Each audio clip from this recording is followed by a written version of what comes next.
ડભોઈના ઉમ્મીદ centre ખાતે મહિલાઓને રોજગારી આપી આત્મનિર્ભર બનાવવાના આશય સાથે દીવડા બનાવવાની ચાલતી કામગીરી. ગૌછાણમાંથી બનેલા દીવડા દિવાળીએ કાશીના ગંગાઘાટ ખાતે પ્રજ્વલિત કરાશે. સનાતન ધર્મમાં દિવાળી એટલે દીપોત્સવનો ભવ્ય તહેવારના દિવસે દીપ પ્રજ્વલિત કરવામાં આવે છે. ત્યારે આ દીપ ખાસ કરીને જ્યારે ગૌછાણમાંથી બન્યા હોય ત્યારે તેનું મહત્વ વધી જતું હોય છે. ડભોઈના ઉમ્મીદ સેન્ટર સોનેશ્વર પાર્ક ખાતે વિવિધ એનજીઓ દ્વારા મહિલાઓ આત્મનિર્ભર બને તે હેતુ સાથે છેલ્લા 15 દિવસથી ગૌછાણમાંથી દીપ બનાવવાની કામગીરી મહિલાઓ દ્વારા હાથ ધરાઈ છે. સાથે આ દીવાને ડભોઈથી કાશી ખાતેના ગંગાજીના ઘાટ ખાતે મોકલવામાં આવશે. દિવાળીના દિવસે દીપોત્સવમાં તેનો ઉપયોગ થશે. દિવાળીના તહેવારને હવે ગણતરીના દિવસ બાકી છે. સનાતન ધર્મમાં દિવાળી એટલે ભગવાન શ્રીરામે અસત્ય પર વિજય મેળવી જ્યારે અયોધ્યા પરત આવ્યા ત્યારે સમગ્ર દેશમાં દીપોત્સવની ઉજવણી કરવામાં આવી હતી. ત્યારથી દિવાળીના દિવસને સનાતન ધર્મના લોકો દીપોત્સવ તરીકે ઉજવણી કરે છે. બીજી તરફ વડાપ્રધાન નરેન્દ્રભાઈ મોદી દ્વારા દેશમાં સ્વદેશી વસ્તુઓની ખરીદી માટે આગ્રહ રખાયો હોય અને દેશની મહિલાઓ સશક્ત બને સાથે આત્મનિર્ભર બને તેવો મુખ્ય ઉદ્દેશ રહ્યો છે.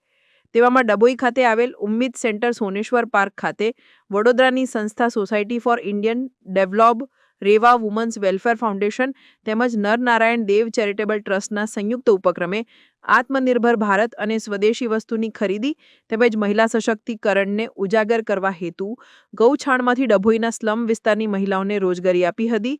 3 લાખ દીપ બનાવવાનું અનોખું કાર્ય છેલ્લા 15 દિવસથી શરૂ કર્યું છે. આ દીપ બનાવી સંસ્થા દ્વારા કાશી ખાતે દિવાળીના દિવસે મોકલવામાં આવશે, જ્યાં ગંગા ઘાટ ખાતે ડભોઈના ઉમ્મીદ સેન્ટર સોનેશ્વર પાર્ક ખાતે વિવિધ એનજીઓ દ્વારા ગૌછાણમાંથી બનેલા દીપ પ્રજ્વલિત કરવામાં આવશે.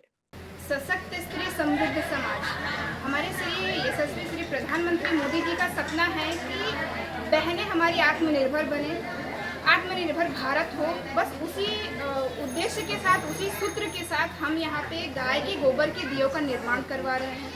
गाय के गोबर जो एक आध्यात्मिक महत्व होता है, वेदों पुराणों में से बहुत पवित्र माना गया है. उसी के द्वारा हम गाय के गोबर से यहाँ बहनें हमारी दिए बना रही हैं. वो दिए जाएंगे वाराणसी के घाटों पे, वाराणसी के घाटों पे वो जलाए जाएंगे और हर एक दिए के साथ एक एक बहन की स्वरोजगारी जुड़ी हुई है.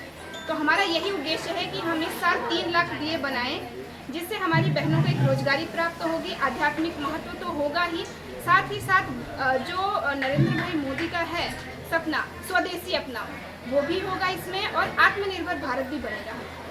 અમે society for Indian development, Reva women's welfare foundation, Narnarayan Dev charitable trust દ્વારા ગાયના છાણમાંથી દીવા બનાવી અને એ દીવા કાશી ગંગાજીના ઘાટ પર પ્રગટાવવાના છે. એ દીવા બહેનો દ્વારા તૈયાર કરી અને એ લોકોને એક કામ આપી એમને રોજગારી આપવામાં આવે છે.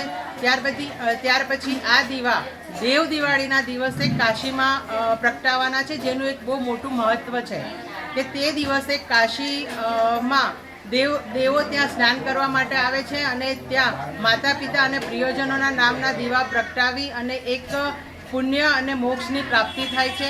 આપણા નરેન્દ્રભાઈ મોદી જે ગુજરાતના છે અને પ્રધાનમંત્રી છે, પ્લસ એમનો સાંસદીય ક્ષેત્ર વારાણસી છે. એટલા માટે અમારી એવી ઈચ્છા છે કે કાશીમાં અમે આ દેવ દિવાળીના દિવસે દીવા પ્રગટાવીએ. આપણા નરેન્દ્રભાઈ મોદી સાહેબનું એક સપનું છે કે બહેનોને પગભર કરવી, એમને સશક્ત કરવી અને હર ઘર સ્વદેશી, ઘર ઘર સ્વદેશી, જેથી લઈ અમે આ એક ઇકો ફ્રેન્ડલી છે જે દીવા પૂરેપૂરા સળગી જશે, જેથી એક બહેનોને કામ પણ મળશે અને નરેન્દ્રભાઈ મોદીનું જે સપનું છે એમાં અમે થોડા સહભાગી થઈશું. કેટલા હજાર દીવા ત્યાં અમે 3 લાખ દીવા બનાવવાનું કામ ચાલુ છે. અત્યારે બહેનો બનાવી રહી છે. બહેનો નહીં તો 2 કલાકમાં 300 થી 350 દીવા બનાવી રહી છે, જેથી અમારું ટાર્ગેટ છે 3 લાખ દીવા. જો આવા સપનામાં અને આવા સહકારમાં તમે સહભાગી થાઓ એવી અમારી ઈચ્છા.